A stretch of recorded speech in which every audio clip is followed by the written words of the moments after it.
BSP प्रमुख बहन मायावती ने सपा भाजपा पर सीधी मिलीभगत का बड़ा आरोप लगाया है। बहन जी ने आज बड़े बयान दिए हैं। भाजपा और समाजवादी पार्टी जिस तरह से बयानबाजी कर रहे हैं, मीडिया में सारा स्पेस ग्रैब किया हुआ है, उसको लेके बहन मायावती का एक बड़ा पर्दाफाश है।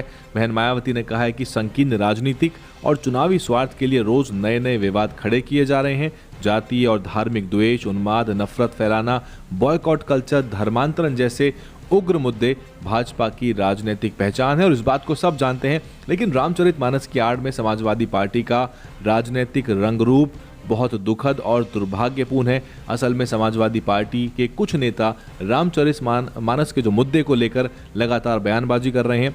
आपको मालूम होगा, बिहार के शिक्षा मंत्री चंद्रशेखर सिंह ने एक बयान दिया था, कुछ चौपाई को लेकर आपत्ति जताई थी, जिससे कि पूरा विवाद हो गया और मीडिया में जो नेता हैं भाजपा के, उन्होंने पूरी तरह से घेर लिया उनको। बाद में स्वामी प्रसाद मौर्य ने भी इस पर टिप्पणी की, जिसके बाद लगातार जो है विवाद बढ़ता जा रहा है। लेकिन समाजवादी पार्टी इस मुद्दे को ज़्यादा तूल दे रही है और मायावती का आरोप है कि हिंदू मुस्लिम ध्रुवीकरण वो करना चाहते हैं। ध्रुवीकरण का सीधा फायदा दोनों पार्टियों को होगा। वो चाहते हैं कि एक तरफ अगड़ा और हिंदू वोट जो है, जो धर्म के नाम पे जो वोट मिल रहा है, वो हिंदू वोट एक तरफ पड़े और बदले में समाजवादी पार्टी का जो अपना वोट है मुसलमानों का, वो कंसोलिडेट हो जाए।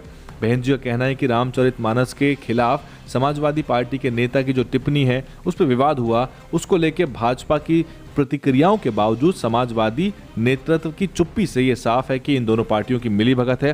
तो अखिलेश यादव पर बहन मायावती का सीधा आरोप है कि वो चुप्पी साध कर क्यों बैठे हुए हैं। हालांकि आपने देखा होगा, अखिलेश यादव एक मंदिर में जाना चाहते थे लखनऊ में और वहां उनको काले झंडे दिखाए गए, मंदिर में प्रवेश नहीं करने दिया।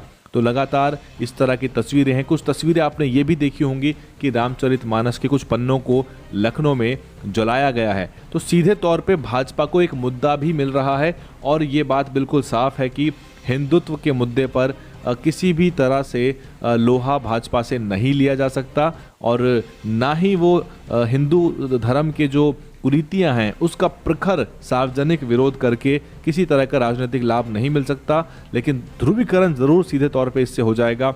और बहन जी ने कहा कि आगामी चुनाव को लेकर दोनों पार्टियों की ये मिलीभगत है।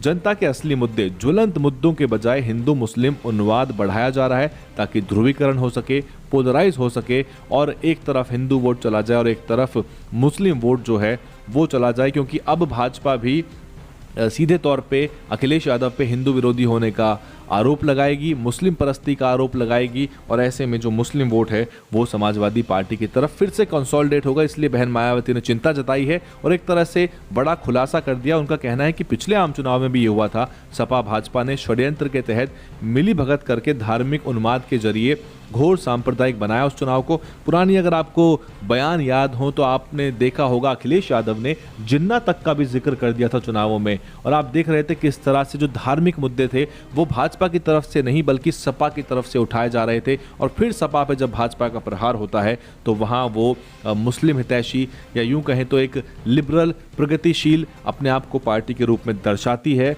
और इसको लेके बहन मायावती ने कहा है कि ये दोनों पार्टियां एक दूसरे के पूरक का काम कर रही हैं, जिससे भाजपा पिछले चुनाव में दोबारा सत्ता में आ गई थी और ऐसी घृणित राजनीति से शिकार होने से बचना जरूरी है। बहन मायावती का ये बड़ा बयान है। इसको लेके बाकी नेताओं की क्या कुछ टिप्पणियां हैं उनको आपके सामने साझा करेंगे, कोशिश करेंगे विशेषज्ञों से बात करें। आप इस पूरे मुद्दे पे क्या सोचते हैं? रामचरितमानस के अंदर बहुत सी बातें लिखी हुई हैं जो कि जाति विशेष को लेकर, महिलाओं को लेकर सीधे तौर पे आपत्तिजनक है। उसकी कितनी लीपापोती कर ली जाए संभव नहीं है, लेकिन इस मुद्दे से किसको फायदा हो कमेंट करके बताइए।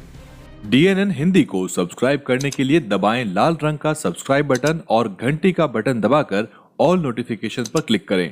चैनल को जिंदा रखने के लिए नीले रंग का ज्वाइन बटन दबाकर चैनल को आर्थिक सहयोग करें।